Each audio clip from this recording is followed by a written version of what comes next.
Mercredi 4 juillet, bonjour à toutes et à tous, bienvenue en notre compagnie pour 7 à 8 minutes d'information. Le journal de la rédaction sur Grand Littoral TV, on démarre bien sûr par vos prévisions météo. Avec un peu de changement aujourd'hui, d'abord une petite baisse des températures, quelques perturbations nuageuses et surtout quelques possibilités d'orage cet après-midi avec la possibilité de fortes pluies localement. Pour autant, il fera chaud de nouveau aujourd'hui dans la région avec des températures au-dessus des valeurs de saison. 21 degrés à Boulogne, 22 à Dunkerque, Calais et le Touquet, 25 degrés à Saint-Omer. Demain, le temps pourrait être encore un peu plus perturbé.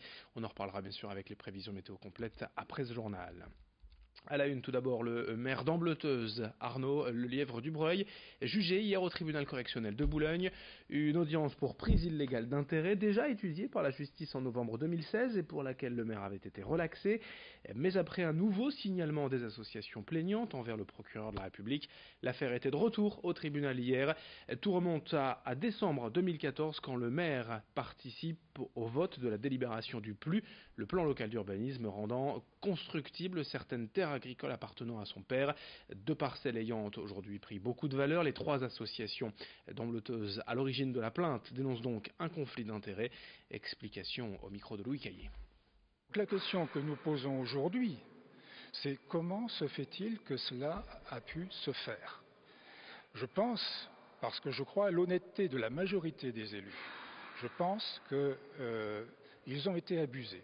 Ils n'ont pas su quel était le statut réel de ces parcelles. Et donc, ils ont validé le classement en zone constructible. Mais j'espère maintenant que nous allons voir leur réaction et qu'ils vont prendre acte de cette intention de condamnation. Il n'est pas encore condamné, bien entendu. Et que les parcelles vont effectivement maintenant redevenir et définitivement inconstructibles parce qu'elles appartiennent à un espace remarquable. Hier à Boulogne, le jugement a donc été mis en délibéré au 12 juillet prochain. En attendant, ni le maire d'Ambleteuse ni ses avocats n'ont souhaité s'exprimer hier malgré nos sollicitations. Autre info dans la région, à Lille hier, l'ASN, l'autorité de sûreté nucléaire, a présenté son bilan 2017 concernant la centrale nucléaire de Gravelines, la première, je vous le rappelle, en Europe occidentale, avec 6 réacteurs, 2000 personnes qui travaillent sur ce site depuis 1981. Au total, la centrale a fait l'objet de 27 inspections l'an dernier par l'ASN et résultat, l'amélioration des performances en matière de sûreté nucléaire perçue en 2016 ne s'est pas poursuivie l'an dernier avec au contraire une dégradation des résultats.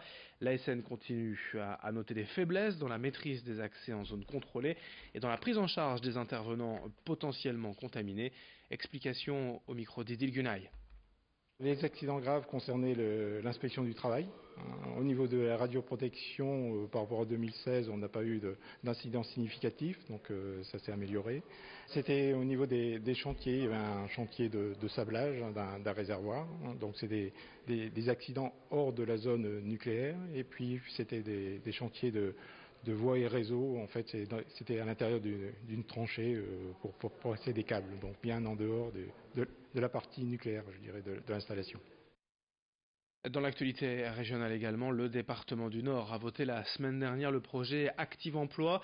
En test pendant 6 mois, il doit permettre aux allocataires du RSA ayant retrouvé un emploi de bénéficier d'une aide à la mobilité et d'une aide à la garde d'enfants de chacune 150 €.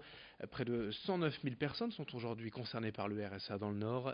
Cette aide d'un budget global de 500 000 € a pour objectif de toucher 3 000 bénéficiaires en 6 mois. Explication avec Doriane Bécu, vice-présidente du conseil départemental du Nord au micro de Xavier Silly. Donc on a voté vendredi une aide qui s'appelle Active Emploi qui permet aux allocataires de couvrir les premiers frais. Quand vous êtes allocataire RSA et que vous touchez moins de 600 € par mois, vous retrouvez un travail du jour au lendemain.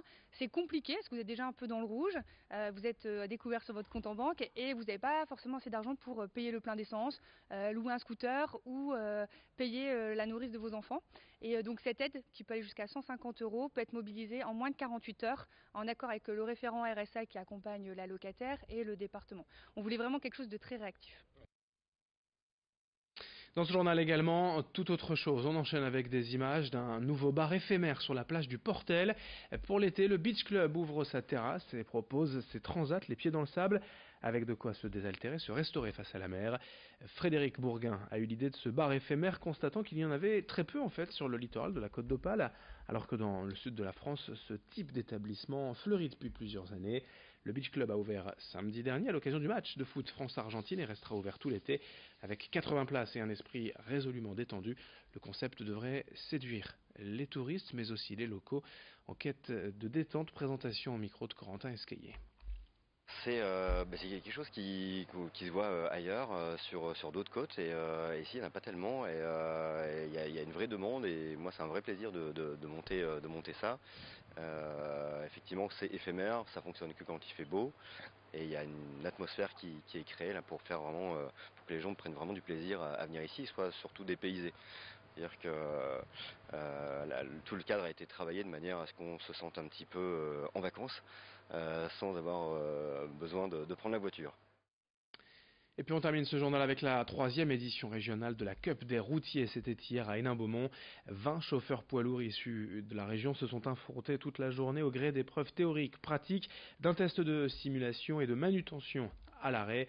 Le vainqueur de cette édition participera à l'épreuve nationale le 27 septembre et sachez qu'il aura de bonnes chances d'être désigné meilleur routier de France car lors des 2 précédentes éditions, à chaque fois, le vainqueur venait des Hauts-de-France. Les épreuves avaient lieu sur le site d'Astral, donc à Hénin-Beaumont, société spécialisée dans la formation, transport et logistique. Environ 80 chauffeurs routiers y sont formés chaque année. Explication au micro de Brio-Gorchy. Il faut savoir qu'on a des vrais besoins en conducteurs routiers au niveau de la profession. On a un besoin de 2500 nouveaux entrants pour la région Hauts-de-France et on estime qu'on a une pénurie de l'ordre du millier de conducteurs. Du coup, ces événements-là participent aussi à la valorisation de ce métier. On voit bien là, lors des épreuves, le métier de conducteur est un métier riche d'action et donc ça participe un peu à la connaissance des métiers du grand public et des différents partenaires. Fin de cette édition sur Grand Littoral TV. Très belle journée à toutes et à tous. Merci de votre fidélité.